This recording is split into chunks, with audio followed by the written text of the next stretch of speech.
A former choirboy who was sexually abused by two Church of England priests in the 1970s and 80s today gave evidence to the independent inquiry into child sexual abuse and said the assaults he suffered have left a stain on his soul. Phil Johnson from Eastbourne told the inquiry that his life is still dominated by the abuse.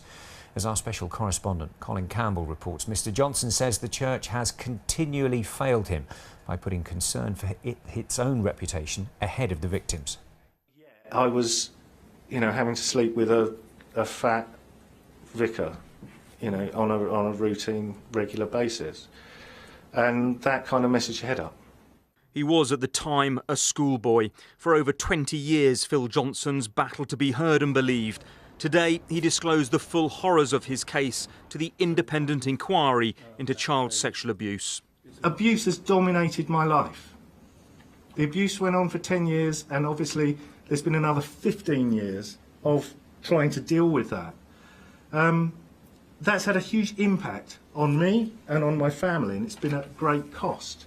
He was groomed and abused by Reverend Roy Cotton in the 1970s and 80s.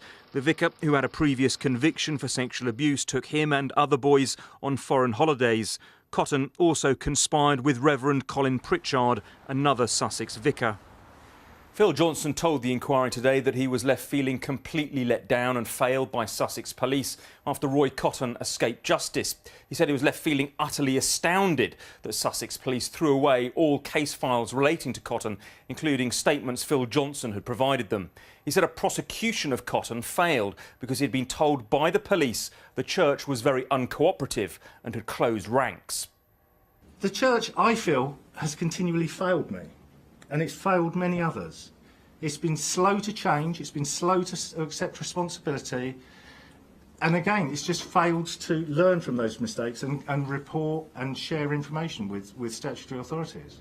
Phil and his brother Gary, who was also abused, were supported by Shirley Hosgood, who worked as the safeguarding advisor for the C of E in Sussex before she resigned after claiming she'd been sidelined. It is also about hearts and minds, and bringing about a change in the culture within the diocese. Calls for change shared by Phil Johnson. He says the church put internal squabbles and reputation ahead of victims. His life blighted by abuse, he hopes some good will come from this inquiry. Colin Campbell, BBC South East Today.